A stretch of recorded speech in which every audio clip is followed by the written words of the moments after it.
আশা করি তোমরা সবাই খুব ভালো আছো। আজকে আমি তোমাদের ভূগোল বিষয় নিয়ে আলোচনা করব। ক্লাস 4 এর ভূগোল বিষয় নিয়ে আলোচনা করব। আজকের আমাদের পাঠ হলো পশ্চিমবঙ্গের অর্থনৈতিক সম্পদ। হ্যাঁ, তৃতীয় অধ্যায়, ঠিকই ধরেছো তোমরা। পশ্চিমবঙ্গের অর্থনৈতিক সম্পদ আজকের আমাদের আলোচ্য পাঠ। প্রথমেই তোমাদের সম্পদ সম্বন্ধে জানতে হবে। এই অর্থনৈতিক সম্পদ জানার আগে সম্পদ বিষয়টা কি সেটা আগে তোমাদের জানতে হবে। সম্পদ কাকে বলে? প্রকৃতির যে সমস্ত উপাদান মানুষের প্রয়োজনে ব্যবহার করা হয় তাকে সম্পদ বলে। কি বললাম? প্রকৃতির যে সমস্ত উপাদান মানুষের প্রয়োজনে ব্যবহার করা হয় তাকে সম্পদ বলে। প্রধান সম্পদগুলো কি কি? এই দেখো, একটু বোর্ডের দিকে লক্ষ্য করো। কৃষিজ, মৎস্য, খনিজ আর শক্তি সম্পদ। তাহলে প্রধান সম্পদগুলো কি কি? কৃষিজ, মৎস্য, খনিজ ও শক্তি সম্পদ। এই যে কৃষিজ, মৎস্য, খনিজ, শক্তি সম্পদ যে দেশে যত বেশি উৎপাদন করা হয় সেই দেশ তত বেশি অর্থনৈতিক দিক থেকে উন্নত। কি বললাম? এই কৃষিজ, খনিজ, মৎস্য, শক্তি সম্পদ যে দেশে যত বেশি উৎপাদন হয়, অর্থাৎ যে দেশে যত বেশি আছে সেই দেশ তত বেশি অর্থনৈতিক দিক থেকে উন্নত। তাই জন্য এই সমস্ত সম্পদকে একত্রে অর্থনৈতিক সম্পদও বলা হয়। বুঝেছি কি বললাম? তাই জন্য এই কৃষিজ, মৎস্য, খনিজ, শক্তি এই চারটে সম্পদকে একত্রে অর্থনৈতিক সম্পদও বলা হয়। সবাই বুঝতে পারলে? আজকে আমরা এই কৃষিজ সম্পদ নিয়ে আলোচনা করব। বুঝেছ? কৃষিজ সম্পদ বললেই আমাদের মাথায় প্রথমেই এসে যায় কৃষিজ ফসল। বুঝতে পেরেছো কি বললাম? এই কৃষিজ সম্পদ বলতে সাধারণত কৃষিজ ফসলকেই বলা হয়। এবার তোমাদের মাথায় নিশ্চয়ই প্রশ্ন আসছে যে কৃষিজ ফসল কাকে বলে? হ্যাঁ, কৃষিকাজের মাধ্যমে যে ফসল উৎপাদন করা হয়, কি বললাম? কৃষিকাজের মাধ্যমে যে ফসল উৎপাদন করা হয় তাকে কৃষিজ ফসল বলে। বুঝতে পেরেছো তাহলে কি বললাম? কৃষিকাজের মাধ্যমে যে ফসল উৎপাদন করা হয় তাকে কৃষিজ ফসল বলে। দেখতে পাচ্ছ কৃষিজ ফসল। এই কৃষিজ ফসলকে আবার উৎপাদনের সময় অনুযায়ী দুভাগে ভাগ করা হয় এবং ব্যবহারের ধরন অনুযায়ী আবার 5 ভাগে ভাগ করা হয়। বুঝেছো কি বললাম? হ্যাঁ, তাহলে কি বললাম? উৎপাদনের ধরন অনুযায়ী দুভাগে ভাগ করা হয় আর ব্যবহারের ধরন অনুযায়ী 5 ভাগ করা যায়। বুঝতে পেরেছো কি বললাম? এই কৃষিজ ফসলকে উৎপাদনের ধরন অনুযায়ী আর উৎপাদনের সময় অনুযায়ী দুভাগে ভাগ করা যায়। সেগুলো কি কি? খারিফ শস্য আর রবি শস্য। কি কি বললাম? খারিফ শস্য বা খারিফ ফসল, আর 2 হলো রবি শস্য বা রবি ফসল। বুঝতে পেরেছ?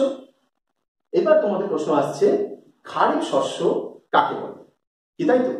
হ্যাঁ, দেখো ব্র্যাকেটে আমি লিখে দিয়েছি তোমাদের সুবিধার জন্য। গরমকালে, অর্থাৎ গরমকালে বা গ্রীষ্মকালে যে ফসল উৎপাদন করা হয় তাকে বলে খারিফ শস্য। আরেকবার বলি, গ্রীষ্মকালে বা গরমকালে যে ফসল উৎপাদন করা হয় তাকে বলে খারিফ শস্য। যেমন কি ধান, পাট। বুঝতে পেরেছ? বেশ।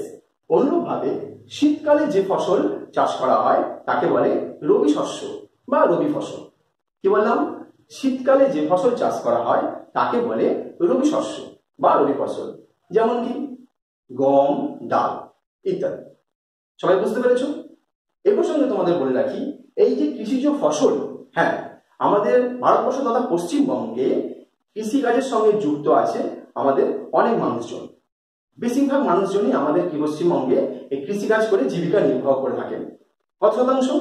প্রায় 70%। দেখতে পাচ্ছ? হ্যাঁ, এই যে প্রায় 70% মানুষ কৃষিকাজের সঙ্গে যুক্ত আছেন, অর্থাৎ কৃষিকাজ করে জীবিকা নির্বাহ করে থাকেন। সবাই বুঝতে পারলে? হ্যাঁ, এবার তোমরা খাতা আর পেনটা বের করো। আজকে কিছু তোমাদের HW টাস্ক দেবো। হ্যাঁ, কিছু প্রশ্ন দেবো। সবাই খাতা পেন বের করো। বের করেছো? চলো, প্রথম প্রশ্ন তোমরা লেখো, সম্পদ কাকে বলে? হ্যাঁ, একের দাগের প্রশ্ন, সম্পদ কাকে বলে? আমি আগে বলে দিয়েছি, আরেকবার বলছি, প্রকৃতির যে সমস্ত উপাদান মানুষ তার প্রয়োজনে ব্যবহার করে থাকে তাকে সম্পদ বলে। বুঝতে পারলে কি বললাম? প্রকৃতির যে সমস্ত উপাদান মানুষ তার প্রয়োজনে ব্যবহার করে থাকে তাকে সম্পদ বলে। ওই জায়গায় দেখো প্রশ্ন তোমাদের 2 দাগের প্রশ্ন লেখো, উৎপাদনের সময় অনুযায়ী কৃষিজ ফসলকে কয় ভাগে ভাগ করা যায় ও কি কি? হ্যাঁ, এইটা উৎপাদনের সময় অনুযায়ী কৃষিজ ফসলকে কয় ভাগে ভাগ করা যায় ও কি কি? বলে দেখতে পাচ্ছ 2 ভাগে ভাগ করা যায়, রবি শস্য আর খারিফ শস্য, তাই তো নাকি? 2 ভাগে ভাগ করা যায়, রবি শস্য আর খারিফ শস্য। বুঝতে পেরেছ? 3 দাগের প্রশ্ন লেখো, রবি শস্য ও খারিফ শস্য কাকে বলে? কি বললাম? 3 দাগের প্রশ্ন, রবি শস্য ও খারিফ শস্য কাকে বলে? আগে বলেছি শীতকালে যে ফসল চাষ করা হয় তাকে রবি শস্য বলে, আর গ্রীষ্মকালে বা গরমকালে যে ফসল চাষ করা হয় তাকে খারিফ শস্য বলে। হয়েছে? 4 নম্বর প্রশ্ন তোমরা লেখো, পশ্চিমবঙ্গের কত শতাংশ মানুষ, হ্যাঁ, পশ্চিমবঙ্গের কত শতাংশ মানুষ কৃষিকাজের সঙ্গে যুক্ত? কত বলো তো? বাহ, সবাই ঠিক বলেছো, প্রায় 70% মানুষ কৃষিকাজের সঙ্গে যুক্ত। তাহলে এই 4টে প্রশ্ন তোমরা বাড়িতে ভালো করে মুখস্থ করে খাতায় লিখে রাখবে। বুঝেছো? বেশ, এবার তোমাদের কাছে আমার একটা প্রশ্ন আছে।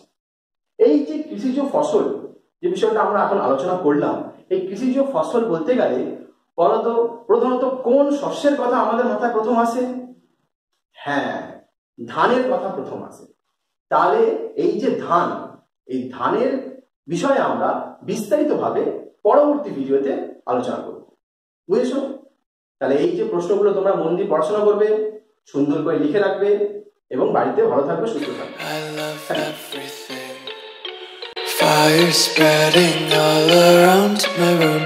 My world's so bright, it's hard to breathe, but that's alright.